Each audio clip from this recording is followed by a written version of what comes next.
Hi, this is X-Cult Baby with another Atheist Bible reading video, and today I'm going to be covering the story of Ruth. There are only two books in the whole Bible named after women.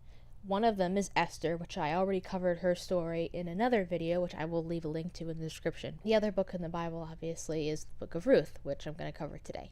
I release new videos every Thursday, so subscribe if you want to see more of these in the future. Alright, with that said, let's get into the story. So this guy, Elimelech, I'm just going to call him Mr. E, because that's a lot easier to say than Elimelech. He and his wife and his two sons move from Judah to the land of Moab because there's a famine in their land. It doesn't say that God is punishing the Israelites or anything, so I'm just assuming that he forgot about them and is being neglectful. So Mr. E dies, and he leaves his wife Naomi widowed along with his two sons, and his two sons marry Moabite women named Orpah and Ruth. And then the two sons die, leaving their wives widowed. And we're talking about biblical times here, when basically, women aren't landowners, women aren't merchants, women aren't people. So, considering that all of these women are no longer virgins, and they don't have husbands to take care of them financially, they're pretty much fucked. Especially Naomi, since she's probably well past childbearing age. So Ruth and Orpah are traveling with Naomi back to Israel, and then Naomi stops and she's like, girls, listen, I can't offer you anything. It's not like you can wait around for me to have more sons for you to marry. I can't offer you any kind of life.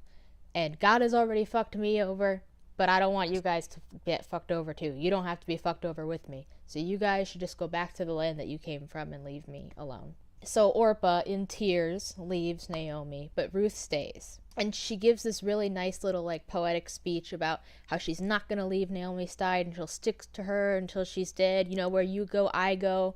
Where you live, I'll live. Your God is my God. All that stuff. I really think that that's, what evangelical Christians dream of. Just, by being friends with a person, that person's just going to be like, I will convert to your religion now because I like you that much. So the two of them go back to the city of Bethlehem in Judah, and everyone's like, oh my God, is that Naomi? And Naomi's like, no, I'm not Naomi anymore. I'm Mara now. God has fucked me over and he sucks and he took everything from me. Ah! So for reference, Naomi means pleasantness and Mara means bitter. So she's like, I'm a bitter old bitch now. So before I go on any further, there is some explaining to do with some Israelite laws that will play an important role in this story. The first one that you need to know about is gleaning, which is basically just a provision in the law that mandates that harvesters leave at least a little bit of the harvest in the fields for poor people to come and collect for themselves. The second law that you need to know about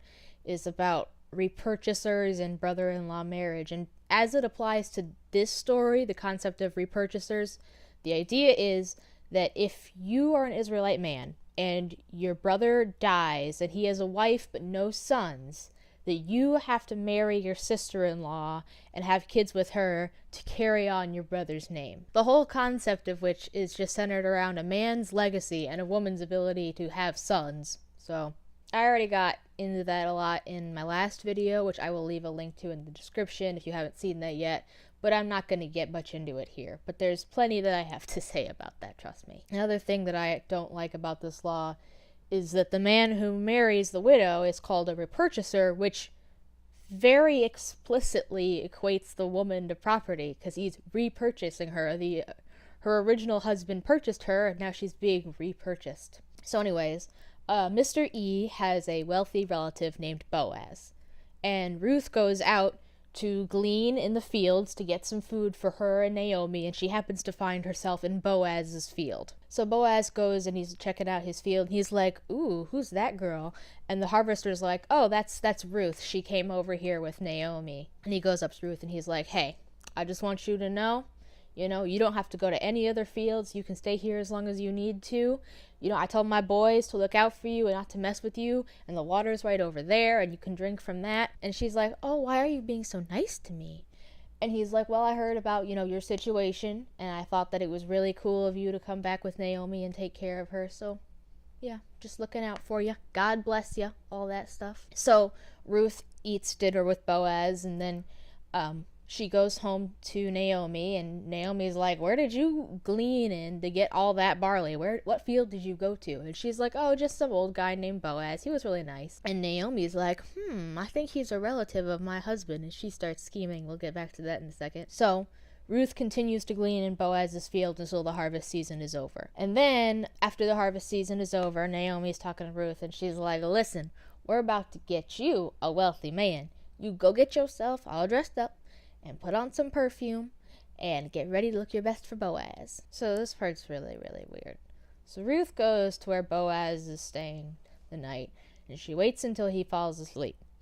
And then she goes and uncovers his feet from the blanket and then lays down at his feet. So when he wakes up in the middle of the night because his feet are cold as fuck, he sees Ruth is there, and he's like, what the fuck are you doing, bitch? What the fuck is happening right now? I mean, I would do the same thing. I'd be like, what the hell is happening? What the fuck? And she's like, oh, you're my repurchaser. You gotta marry me now. And he's like, well, kudos to you for going after a rich old guy instead of going after a younger guy. But there is another repurchaser who is a little bit more closely related to you than I am, so I gotta check with him first, okay? So he sends Ruth back home to Naomi with some more barley, of course, because she can't go back empty-handed. And then the next day, he finds the guy, and he's like, hey, you want to repurchase this? And he's like, not really. It's all yours, man. And he, gives him his sandal, which is just a weird Israelite custom. So, Boaz gets Naomi's husband's property, Ruth gets a sugar daddy, and Naomi gets a grandson. The end. In all honesty, I don't find this story particularly interesting. I really don't even know what the point of it is in the modern Bible as far as people's use of it.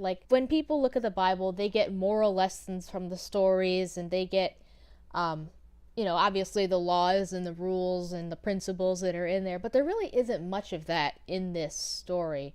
There's more strange ancient customs that nobody should be doing anymore than there are, biblical principles to live your life by. Anyways, please comment, and share this video if you enjoyed it, which I very much hope you did. Next week, I am going to be covering the story of Abigail, so subscribe and stay tuned for that. That's all I got for this episode. Sorry it was kind of a short one, but, that's just how long the story is, so what are you gonna do? Bye!